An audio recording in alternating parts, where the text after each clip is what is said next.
नमस्कार दोस्तों, हर हर महादेव। जय बाबा भोलेनाथ की सुपर कहानियाँ इन हिंदी चैनल में आप सभी का स्वागत है। आज हम आपको एक छोटे से बच्चे की कहानी सुनाने वाले हैं। इस कहानी से आपको पता चल जाएगा कि भक्ति की कोई उम्र नहीं होती और ईश्वर प्रसन्न किस रूप में हो जाए यह कोई नहीं जानता। हो सकता है आज की कहानी आपको बेहद पसंद आए। ये बात भी काफ़ी पुरानी है। रमेश एक ऐसा बच्चा है जिसको पता ही नहीं चला वह कब शिव भक्त बन गया। ये सिलसिला जहाँ पर उसके पिता ड्राइवर का काम करते थे उसी मालिक की कोठी से शुरू हुआ था। स्कूल वो जाता नहीं था और रमेश का मन घर पर लग नहीं रहा था, तो पिता के साथ जिद करके मालिक की कोठी पर आ गया। इस वक्त बारिश का मौसम है, बारिश बहुत हो रही है जिसके कारण बहुत ज़्यादा समस्या हो जाती है। सबसे बड़ा कारण यह था कि उनके घर पर एक ही छतरी थी, तो पिता को छतरी के साथ मालिक के घर पर काम पर जाना था। यहाँ पर आ गए और रमेश को छतरी लेनी थी। इसने रो रो के पूरा घर सर पर उठा लिया। मुझे भी आज पापा के साथ बड़े घर जाना है, मुझे बड़ी गाड़ी देखनी है। अब जो ये रमेश है, बड़े घर जाना है, मुझे बड़ी गाड़ी देखनी है। और पहुँच गया। जैसे ही माँ जी की नज़र रमेश पर पड़ी तो उन्होंने पूछा, अरे केशव, ये तुम्हारा बेटा है? क्या नाम है इसका? इसका नाम रमेश है माँ जी। माँ जी ने कहा, इतनी बारिश हो रही है, इसे यहाँ पर क्यों लेकर आए हो? केशव लाल बोला, माँ जी, हमारे पास एक ही छतरी है, घर पर भी छतरी की ज़रूरत पड़ेगी और अब यहाँ से छतरी लेकर ये वापस चला जाएगा। लेकिन तेरा घर यहाँ से काफ़ी दूर है ना, मौसम भी खराब है, बच्चा छोटा है, इसे अभी वापस मत भेजना।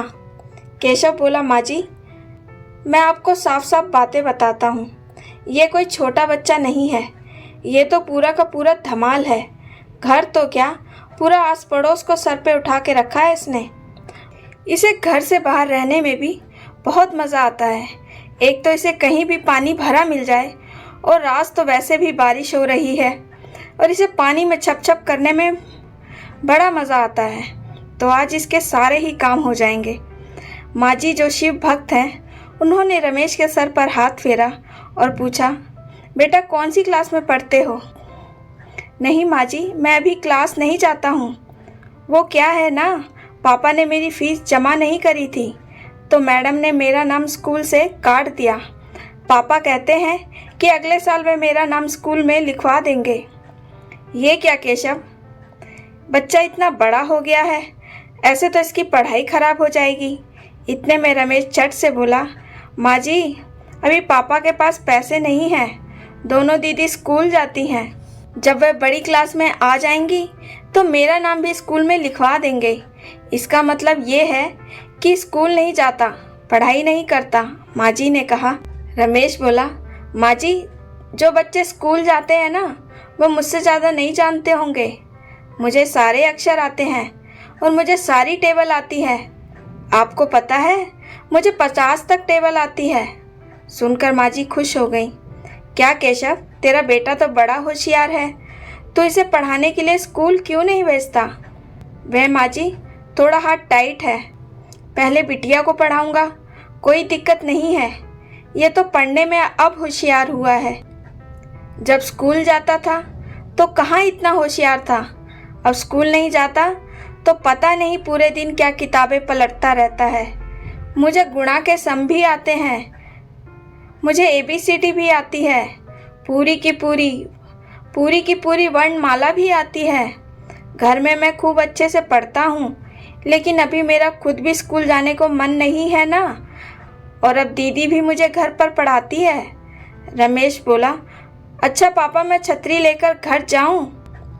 केशव लाल ने कहा, हाँ ले जाओ। अब जैसे ही छतरी लेकर चला, बादल ने गर्जना कर दी। मौसम और बिगड़ रहा था। माँ जी ने रमेश को रोक लिया और बोला, जब बारिश रुक जाएगी तब यहाँ से जाना। रमेश वहाँ रुककर बड़ी गाड़ी, बड़ा घर देख रहा था। इधर माँ जी अपने ड्राइवर केशव लाल से बोलती हैं कि आज मंदिर नहीं जाएंगे, बहुत बारिश हो रही है, मौसम जब ठीक होगा तभी जाएंगे। लेकिन माँ जी, आज सोमवार है और आप तो सोमवार को ही मंदिर जाते हैं ना, इस तरह से तो आपका नियम टूट जाएगा। बेटा, अभी बहुत बारिश हो रही है, ऐसे में पता नहीं हम बाहर निकलें और कोई समस्या आ जाए तो रास्ते में तो बहुत दिक्कत हो जाएगी। ठीक है माँ जी, थोड़ी बारिश रुक जाए तब मंदिर चलते हैं। मंदिर? कौन से मंदिर? बताओ ना पापा, माँ जी कौन से मंदिर जाती हैं? रमेश ने धीरे से अपने पापा से पूछा। भोलेनाथ के मंदिर। पापा, फिर तो वहाँ पर लड्डू भी मिलेगा और प्रसाद में हलवा पूरी सब्जी भी मिलती होगी ना? तू क्यों पूछ रहा है पगले? बस पापा, ऐसे ही मन कर रहा था। ऐसी बारिश में भोलेनाथ तेरे लिए लड्डू, आलू पूरी और हलवे की व्यवस्था करेंगे। घर से कुछ खाकर नहीं आया? तेरी जीभ कितनी चटोरी हो गई है ना। नहीं पापा, मतलब कि मेरा मन कर रहा था तो मैंने आपसे कह दिया।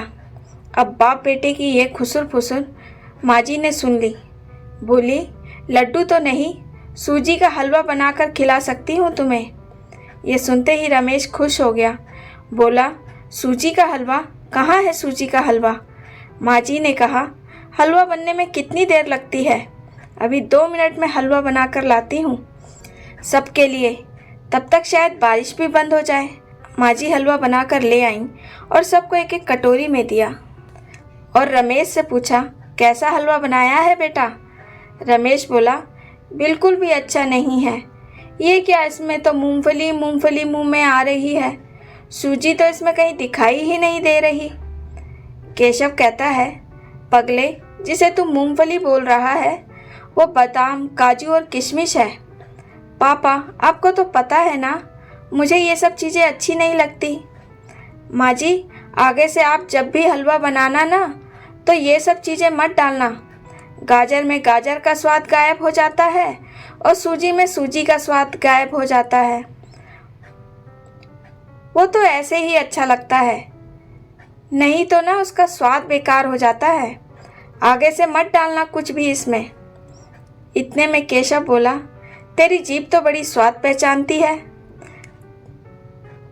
तभी तो मैं कह रहा था माँ जी, इसे घर जाने दो। अच्छा, एक काम कर, अब ये छाता ले और तू घर के लिए निकल। बारिश भी अब धीमी हो गई है। नहीं पापा, मैं ये हलवा जल्दी से ख़त्म करके आपके साथ मंदिर चलूँगा। केशव लाल ने कहा, नहीं तुम घर को जाओ। माँ जी बोली, केशव ले चल, घुमा ला इसे भी। ये बात सुनते ही रमेश खुशी में चिल्लाया और बोला, पापा, माँ जी कितनी अच्छी हैं, मुझे भी साथ लेकर जाना चाहती हैं। केशव ने गाड़ी निकाली। माँ जी गाड़ी में बैठ गई और केशव का बेटा भी, रमेश भी झट से गाड़ी में जाकर बैठ गया। साथ में शिव मंदिर पहुँच गया। शिव मंदिर आया और माँ जी तो मंदिर के अंदर चली गई, लेकिन रमेश गाड़ी में ही बैठा हुआ था। गाड़ी में बैठे बैठे उसने देखा कि शिव मंदिर का जो छत्र था, मंदिर के साथ में ही लोगों ने अपनी चप्पल उतार रखी थी। चप्पलें शिव मंदिर के द्वार के सामने ही फैली पड़ी हुई थी। रमेश अपने पिता केशव लाल से कहता है, पापा, ये सारी चप्पल बेचने के लिए हैं क्या? केशव लाल कहते हैं, ये कैसी पागल वाली बातें कर रहा है? क्या तुम मंदिर में पहली बार आए हो? जो लोग अंदर हैं उनकी चप्पल बाहर है। अच्छा पापा, क्या यहाँ पर कोई एक दूसरे की चप्पल पहनकर नहीं जाता? अरे नहीं, कोई गलती से पहन भी जाता है तो अगले दिन वापस यहीं छोड़ जाता है। अच्छा पापा, एक सवाल और पूछूं? देख, अब मेरा दिमाग मत खा, अंदर जाकर देख मंदिर में पूजा कैसी होती है। शिवजी हैं, उनके आगे हाथ जोड़ लियो। हाँ पापा, ज़रूर पापा। वह फटाफट गाड़ी से उतरा, पानी में छप छप करके मंदिर के अंदर चला गया और जैसे ही उसने मंदिर की चौखट के अंदर प्रवेश किया, वहाँ पंडित जी को देखा और बोला, भोलेनाथ जी कहाँ पर बैठे हैं पंडित जी? पंडित जी ने कहा, थोड़ा आगे बढ़ो, देखो, वह देखो भोलेनाथ जी बैठे हैं। अच्छा, ये तो बताइए, आपके यहाँ लड्डू मिलता है? नहीं बेटा, लड्डू तो नहीं मिलता, जब मिलेगा तो सभी को मिलेगा। अच्छा, यहाँ आलू पूरी की सब्जी मिलती है? पंडित जी हैरान, आज अनोखे बच्चे से मुलाकात हो गई। माँ जी ने रमेश को पंडित जी से बात करते हुए देख लिया और बोला, वहाँ क्या कर रहा है? इधर आ। और अंदर आ जा। देख यहाँ पर है शिवलिंग, इन पर जल अभिषेक करो। मुझे तो पूजा करने नहीं आती, जल अभिषेक कैसे करूं? क्यों, तू कभी मंदिर नहीं आया? आया हूँ ना माँ जी, पर जब भी आया हूँ माँ अंदर आ जाती है और मैं मंदिर के बाहर खेलता रहता हूँ, इसीलिए मैं कभी मंदिर के अंदर नहीं आया। और मम्मी मेरे लिए लड्डू पूरी हलवे का प्रसाद भी लेकर मुझे देती है। चल कोई बात नहीं, ये लोटा पड़ा है, इसे वहाँ अंदर के नल से भर के ले आओ और शिवलिंग पर ओम नमः शिवाय बोलते बोलते इन पर चढ़ा दो। और देख, अच्छे से नहलाना महादेव को, जैसे तुम्हारी मम्मी तुम्हें नहलाती है। अब तो रमेश ने नल से लोटे लोटे भर कर महादेव के ऊपर शिवलिंग पर चढ़ाने लगा और उन्हें अच्छी तरह से रगड़ रगड़ कर नहलाया। ये सब देखकर माँ जी खुश हो जाती हैं और कहती हैं, तू तो कह रहा था मैं कभी मंदिर के अंदर नहीं आया, पर तू तो महादेव को जिस तरह से नहला रहा था, जिस तरह से साफ कर रहा था, और जो बाद में तूने 3 उंगलियों से उनके माथे पर चंदन से टीका लगाया, वहाँ रखे बेलपत्र से जो श्रृंगार किया, लग तो नहीं रहा था तू पहली बार मंदिर में आया है। सच में माँ जी, पहली बार आया हूँ। ये सब तो अपने आप ही हो गया। अच्छा कोई बात नहीं, अभी तेरे पापा से पूछूंगी। बेटा, अपने आप ऐसे सब कुछ नहीं होता, और तुझे कैसे पता कि 3 उंगलियों से इस तरह से टीका बनेगा? और ये जो ओम जो लिखा है, ये सब कहाँ से सीखा? इसमें क्या है, महादेव ही तो ओम है, इसीलिए मैंने ओम लिख दिया। अब सारी बातें एक साथ जुड़ती जा रही थी और उसे पता ही नहीं चल रहा था कि वो बस धीरे धीरे शिव भक्त बनता जा रहा है। जब वह बाहर आया तब भी उसकी नज़रें चप्पलों पर ही जा रही थी। गाड़ी में बैठ गया। माँ जी ने केशव से पूछा, सच्ची सच्ची बताना केशव, ये कितनी बार शिव मंदिर आया है? क्यों माँ जी, इसने कोई गलती कर दी? नहीं, सब लोग इसे ही देख रहे थे। अरे भाई, इतना छोटा सा बालक है, कितने तरीके से भगवान का श्रृंगार कर रहा था। सच में माँ जी? हाँ। अब कैसी बातें कर रहे हो, इसे इतना कहाँ आता है? रमेश तो बस ऐसे ही कलाकारी कर लेता है, और अगर इसने अंदर कुछ गलत किया हो तो बता दीजिए, मैं इसे अभी डांट लगाता हूँ। खबरदार, अगर इसे कुछ कहा तो इसे डांट लगाने की कोई ज़रूरत नहीं है, बल्कि आज तो मंदिर में हर कोई पूछ रहा था कि किसका लड़का है ये। केशव को ये सुनकर बहुत अच्छा लग रहा था, क्योंकि आखिर उसके बेटे की तारीफ जो हो रही थी, और ऐसी बातें तो हर पिता को अच्छी लगती हैं। रात को केशव ने अपने बेटे की सारी बातें अपनी पत्नी और बेटियों को बताई और रमेश की खूब तारीफ कर रहा था। उसकी पत्नी बोली, सच में मैंने कभी नहीं सिखाया, और मेरे साथ तो ये मंदिर में जाता था सिर्फ प्रसाद के लिए। मैं अंदर पूजा करके आती, जो प्रसाद मिलता वो इसे ले लेता और मंदिर के बाहर ही खेलता रहता। हो सकता है इसने कभी टीवी पर, गाने में या किसी के मुंह से सुना हो, अपने दोस्तों से ये सब बातें सुनी होंगी इसने कि किस तरह जल अभिषेक होता है, किस तरह से भगवान जी को टीका लगता है, कैसे उन्हें सजाया जाता है। अरे भगवान, मैंने उससे पूछा था, बेटा कहाँ देखा था तूने ये सब कुछ? तो उसने कहा, पता नहीं पापा, सब कुछ अपने आप ही हो रहा था। अब तो 2-3 दिन बाद ही रमेश बिना बताए फिर से शिव मंदिर पहुंच गया। बारिश नहीं थी, सड़क पर पानी जो भरा रहता था थोड़ा कम था। स्कूल जाना नहीं था, उसके स्कूल की व्यवस्था अगले साल होनी थी, सो कोई चिंता तो थी नहीं। घर से बाहर खेलने की बजाय मंदिर में पहुंच गया और मंदिर के बाहर ही खड़ा हो गया। अचानक पंडित जी बाहर की तरफ आते हैं और कहते हैं, अरे बेटा, तुम तो वही हो जो शिवलिंग को बहुत अच्छा सजाते हो। चलो अंदर चलो, शिवलिंग को स्नान कराओ, पूजा आरती लो। रमेश बोला, ये सब करने से कुछ तो मिलता नहीं है पंडित जी। पंडित जी मुस्कुरा दिए, बोले, क्या चाहिए बेटा तुम्हें? कम से कम 2 रुपये तो मिलना चाहिए। ठीक है, मैं तुझे रोज़ 2 रुपये दूंगा। पक्का? हाँ पक्का। रमेश ये सुनते ही खुश हो गया और अंदर जाकर उसने शिवलिंग को खूब अच्छे से नहलाया, मतलब बहुत ही प्यार से। वह ये सब काम कर रहा था। इतना प्यार तरीके से शिव जी को सजा रहा था, उनका श्रृंगार कर रहा था। पूजा अर्चना के बाद जब वह बाहर आया और बाहर आकर चबूतरे पर बैठ गया, पंडित जी आए, 2 रुपये दिए। रमेश बोला, पंडित जी, जो ये चप्पल है इनका कोई ख्याल रखता है क्या? मेरा मतलब, इनकी कहीं चोरी होती है क्या? इसकी? नहीं बेटा, ऐसा नहीं होता। अगर कोई गलती से एक दूसरे की चप्पल पहन के भी चला जाता है ना, तो वो बात अलग है, लेकिन अगले दिन वापस आ जाती है। कोई बात नहीं, आगे से मैं यहाँ बैठकर देखता हूँ कि कोई गलती से किसी और की चप्पल ना पहन जाए। पंडित जी ने उसके सर पर हाथ रखकर कहा, अच्छा ठीक है, और कुछ देर वहाँ पर बैठकर अंदर चले गए और वहीं से रमेश अपने घर की ओर चला गया। अब धीरे धीरे जब उसका मन नहीं लगता, वह शिव मंदिर जाने लगा और पंडित जी से कहता कि आपने कहा था कि आप मुझे 2 रुपये दोगे। पंडित जी ने अपनी जेब से 2 रुपये निकाले और दे दिए। उसने 2 रुपये लिए और वहाँ से चला गया। महादेव उसके इंतज़ार में ही रह गए। पंडित जी सोचने लगे, भाई ये तो मंदिर तक आया और वापस हो लिया, ये कैसा भक्त है।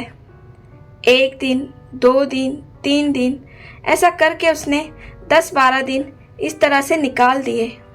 एक दिन पंडित जी ने उसका हाथ पकड़ ही लिया और पूछा, तू रोज आता है और रुपया लेकर चला जाता है, भोलेनाथ से कौन मिलेगा? उनसे मिलना भी तो ज़रूरी है। कोई बात नहीं, अभी मिल लेता हूँ।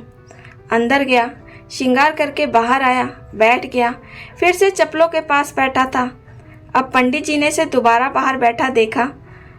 बारिश का मौसम है, सड़कों पर पानी आज भरा हुआ है और ये जो मंदिर है एक बहुत ऊंचे से चबूतरे पर बना हुआ है। मात्र कुछ दूरी पर एक बहुत बड़ा नाला है जो मंदिर तक आने का रास्ता है। लोग उसी रास्ते से विशाल नाले को पार करके आते हैं। नाला काफ़ी गहरा, लंबा, चौड़ा है और बारिश के मौसम में बड़ा डरावना और भयानक लगता है। जब बारिश का मौसम होता है तो पता नहीं पड़ता पानी की वजह से सड़क कहाँ पर है या नाला कहाँ है। ऐसे में ये वहीं कोने में बैठा हुआ चप्पलों को देख रहा था। पंडित जी ने कहा, अब क्या हुआ? आज किसकी चप्पल गायब हो गई जो इतनी गौर से देख रहे हो? नहीं, मैं ये देख रहा हूँ ये चप्पलें कितनी गंदी हो रही हैं।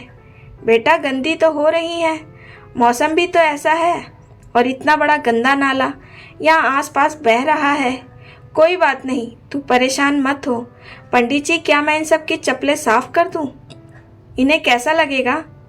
बेटा, तेरे मन में आखिर चल क्या रहा है? ऐसा ना हो कोई तुझे उल्टा सीधा ना बोल दे। कोई बात नहीं पंडित जी, मैं कल से इन्हें साफ कर दूंगा।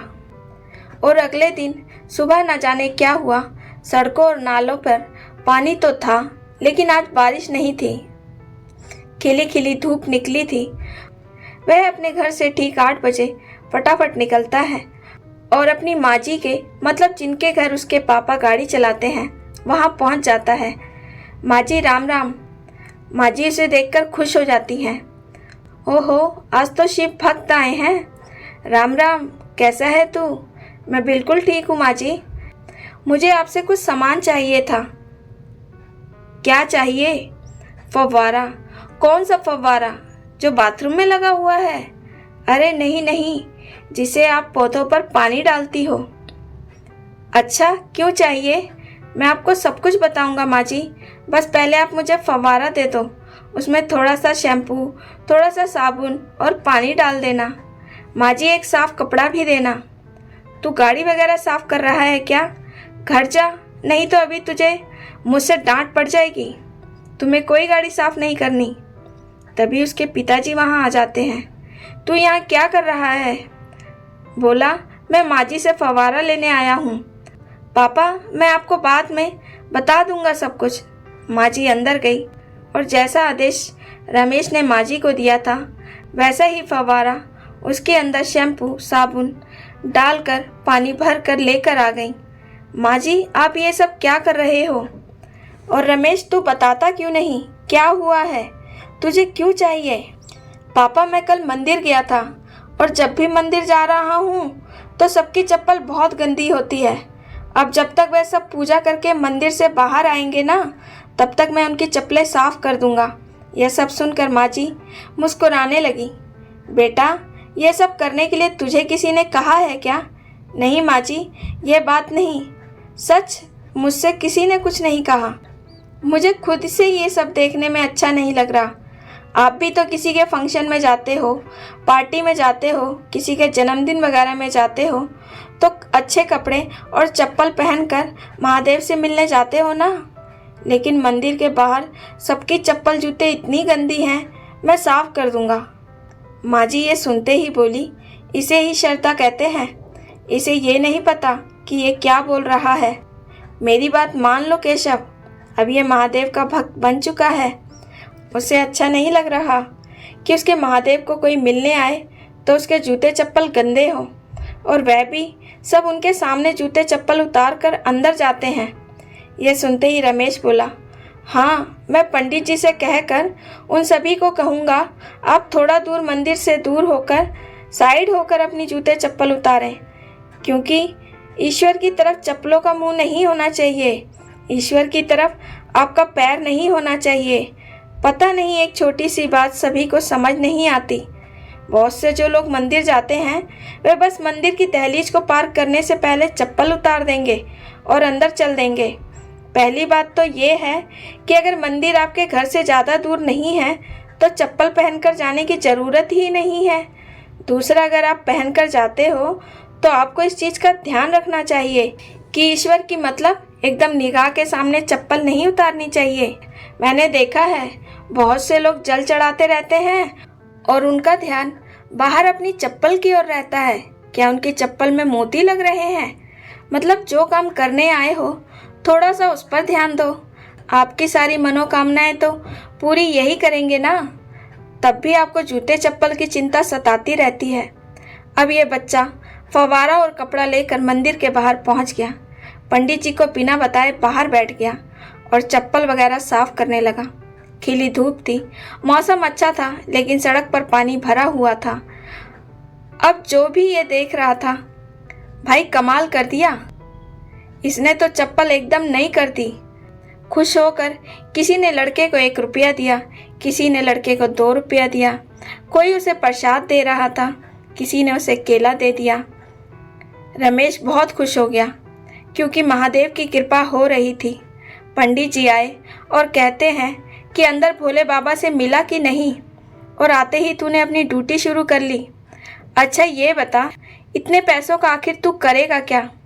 नहीं, अभी मैं आपको कुछ नहीं बताऊंगा। जब पैसे इकट्ठे हो जाएंगे तो मैं महादेव के लिए एक चीज़ लेकर आऊँगा। कुछ तो बता दे, मैं तेरी मदद करूँगा। अभी मैं किसी को कुछ नहीं बताऊँगा, सिर्फ मैं और महादेव जानते हैं। कुछ तो बता, क्या लेकर आने वाला है? वह भी भोले बाबा के लिए। जब लाऊंगा तब आप देख लेना और आपको भी अच्छा लगेगा। अब ये उसका डेली का काम हो गया। सुबह सुबह मंदिर में जल्दी आता, जल अभिषेक करता, उन्हें अच्छे से स्नान कराता, उनका श्रृंगार करता, प्रसाद लेता और बाहर आकर बैठ जाता। सबके जूते चप्पल साफ करता। यह सब करते करते काफ़ी दिन बीत गए और उसके पास अब इतने पैसे जमा हो गए कि महादेव के लिए कुछ लेकर आने वाला था, खास तौर से उन लोगों के लिए जो शिव मंदिर में आ रहे थे। उसके पास इतने पैसे हो गए कि वह 2 चीज़ें खरीद सकता था। फिर एक दिन रिक्शे में आया, पंडित जी के पास आया, बोला, पंडित जी देखिए मैं ये क्या लेकर आया हूँ। रिक्शे में एक बहुत बड़ी सी लकड़ी की रैक थी। पंडित जी ने देखा, बोला, बेटा क्या ये महादेव के लिए लाए हो? रमेश बोला, नहीं, महादेव के लिए तो कुछ अनोखा ही है।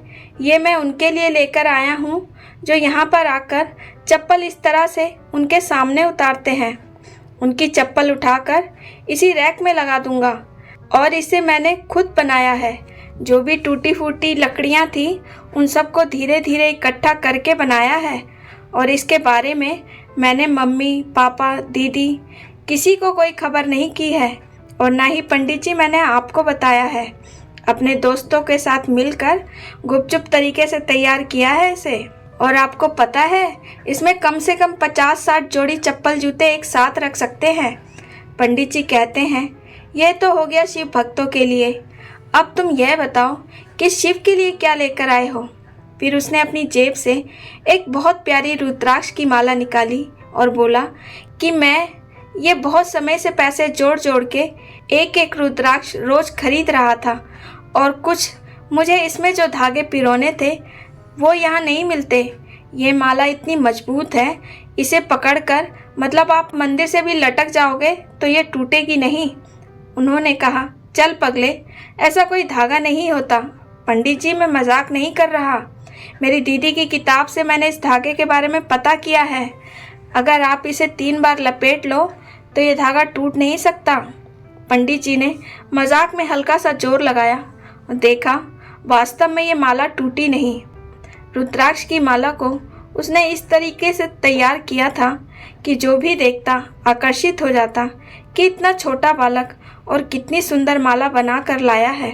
उसने माला को शिवलिंग के पास रख दिया तो किसी ने पूछा कि भाई, अब आप इन्हें पहनाते क्यों नहीं। तो रमेश ने कहा कि शिवलिंग पर आप रुद्राक्ष नहीं चढ़ा सकते, फूल की माला, बेल पत्थर ये सब चढ़ा सकते हो।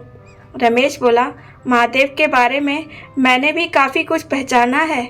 अब तभी बाहर से आवाज़ आती है, अरे वह कहाँ गया भाई रमेश सेठ, हमारी चप्पल जूते जो नए कर रखे थे कहाँ रख दिए। अब रमेश बाहर आया। आने के बाद कहता है कि आपके जो चप्पल जूते हैं यहाँ इधर साइड में जो रैक रखा है वहाँ रख दिए हैं। अरे वाह, क्या बात है पंडित जी। पंडित जी ने कहा, इसे तो रमेश महाराज तैयार करके लाए हैं। अब सबकी नज़रों में रमेश की वैल्यू बढ़ती जा रही थी। हर कोई उसे पसंद करता था। इसने तो कमाल ही कर दिया। अब सब उसे पसंद कर रहे थे। कभी कोई गिफ्ट में पेंसिल देता, कभी कोई गिफ्ट में कॉपी देता और कभी कोई पैसा देता, लेकिन वह सामान और पैसे को कभी खराब नहीं करता। घर लाता, किताबों को पढ़ता था। धीरे धीरे महादेव उसकी पढ़ाई का इंतज़ाम कर रहे थे। उसके घर वालों को ये संतुष्टि थी कि उनका बेटा सही दिशा की ओर जा रहा है। अब अगले साल ही वह उसका नाम स्कूल में लिखवा देंगे। एक दिन की बात है, मौसम आज खराब था। बारिश के मौसम का माहौल बना हुआ था। अभी बारिश शुरू नहीं हुई थी और रात में बारिश जो हुई थी उसी का पानी सड़कों पर भरा हुआ था। रमेश सुबह सुबह महादेव के मंदिर पहुंच गया, जल अभिषेक किया, अच्छे से उनका श्रृंगार करके बाहर आकर सबके चप्पल जूते साफ करने लगा। तकरीबन आधे घंटे बाद बहुत ज़ोर ज़ोर से रमेश की रोने की आवाज़ आ रही थी। मेरे से गलती हो गई, मुझे माफ़ कर दो भैया, मेरे से गलती हो गई। मंदिर के अंदर तक उसके रोने की आवाज़ आ रही थी। पंडित जी भागकर बाहर आए और साथ में जो मंदिर के अंदर और भी शिव भक्त थे वे भी बाहर आ गए। रमेश, क्या हो गया, तुम ऐसे क्यों रो रहे हो। रमेश को परेशान देखते ही सब लोगों के अंदर हलचल सी मच गई। सबने देखा एक 23-24 साल का लड़का उसको परेशान कर रहा था। उसने रमेश का कान मरोड़ रखा था। सबने कहा, भाई छोड़ो, तुम इतने बड़े हो और एक बच्चे के साथ इतनी बदतमीजी से पेश आ रहे हो। लड़का गुस्से में भरा हुआ था। बोला, पहले तो ये बताओ कि इस बदतमीज को यहाँ पर किसने बिठाया। यह बदतमीज है और इस बदतमीज को यहाँ पर किसने बिठाया। कैसी व्यवस्था है, कोई भी भिखारी आकर यहाँ पर बैठ जाता है। रमेश बोला, मैं बदतमीज़ नहीं हूँ, मैं कोई भिखारी नहीं हूँ, मैं सेवादार हूँ और मैं सेवा करता हूँ। हाँ हाँ, मुझे पता है तुम कैसी सेवा करते हो। जैसे ही उस लड़के ने रमेश पर हाथ उठाया, सारे लोग बीच में आ गए और बोले, क्या हुआ, कुछ तो बताओगे। लड़का बोला, इस बदतमीज़ की औकात नहीं है, इसके खानदान ने भी ऐसे जूते नहीं देखे होंगे। इसने गीले कपड़े से मेरे चमड़े के जूते जो इतने महंगे हैं उस पर गीला कपड़ा मार दिया। वह लड़का बिना सोचे समझे जो उसके मुंह में आ रहा था बोले जा रहा था। सब लोग बोले, भाई बच्चा है, कोई बात नहीं, इससे गलती हो गई और ये तुमसे माफ़ी भी तो मांग रहा है। ये सभी के जूते चप्पल साफ करता है, इसे ध्यान नहीं रहा होगा कि कौन सा चमड़ा है या कौन सा प्लास्टिक, और ये तो ये रोज करता है। रमेश रोए जा रहा था और बार बार कह रहा था, मुझसे गलती हो गई, इसे क्या फ़र्क पड़ता है, चाहे रबड़ की चप्पल हो या चमड़े की चप्पल। अब पंडित जी को गुस्सा आ गया। उसको बोला, तुम अभी मंदिर से निकले हो, पूजा पाठ करके आए हो और तुम्हें किस बात का घमंड है? वह जो अंदर बैठे हैं 1 मिनट में बदन से कपड़े को अलग उतार देते हैं, और तुम्हारी औकात क्या है? यह सुनते ही अब लड़का गुस्से में वहाँ से चल पड़ा। गुस्से में वह कीचड़ वाली जगह पर भी अपने पैरों को संभाल कर नहीं चल रहा था। अचानक उसका पैर फिसल गया और जो नाला मंदिर के पास था उसमें गिर गया। नाला भी 10 से 11 फुट का गहरा तो होगा। उसे तैरना नहीं आता था। उसके गिरते ही सभी लोगों को इस बात का अंदाज़ा हो गया कि इस लड़के को तैरना नहीं आता, और नाले में किसी की उतरने की हिम्मत नहीं हो रही थी। सब लोग बस बचाओ भाई बचाओ चिल्लाए जा रहे थे। अरे देखो ये लड़के को क्या हो गया, अरे कहीं ये नाले में ना बह जाए, बस ये सब बात कर रहे थे। इतने में रमेश ने आगे देखा और ना पीछे देखा और सीधा नाले में उस लड़के को बचाने के लिए कूद गया। सोचने वाली बात भी थी, वह बच्चा जिसे खुद भी ठीक से तैरना नहीं आता, हाँ ये उनके लिए साधारण सी बात होगी, लेकिन इस काम को करने के लिए भी जिगर चाहिए जो शिव भक्तों में कूट कूट के भरा होता है। सच बात है, शिव भक्तों में जिगर की कटौती नहीं मिलेगी। इस लड़के ने भी 1 सेकंड की देरी नहीं लगाई और झट से पानी में कूद गया। नाले में से उसको बाहर लाता है। अब वह लड़का इतना ज़्यादा शर्मिंदा था कि माफ़ी मांगने के लिए शब्द ढूंढ रहा था।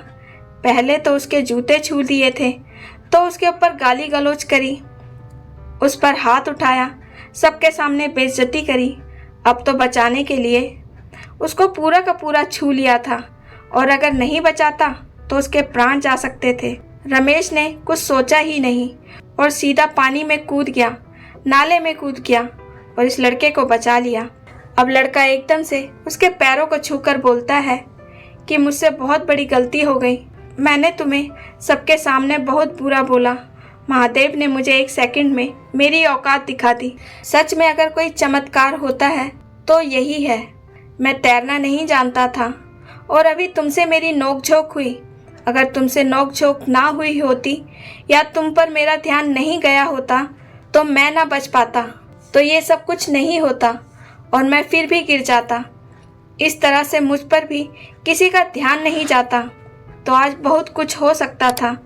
तब रमेश बोला, शिव मंदिर के बाहर खड़े हो, गलत तो किसी के साथ यहाँ नहीं हो सकता। और रही बात मेरी औकात की, तो शिव ने चाहा तो मेरी औकात भी होगी। दोस्तों, आज ये लड़का 10वीं क्लास में है, ठीक है, और कहता है कि मैं अपने स्कूल में सबसे अच्छी इंग्लिश बोलने वालों में पहले नंबर पर आता हूँ। रमेश को शिव भक्त होने का गुरूर नहीं है, घमंड नहीं है। रमेश कहता है, मैंने अपने पिता से बहुत कुछ सीखा है। सबसे पहली चीज़ और आखिरी बात यही है कि वह सबका सम्मान करता है।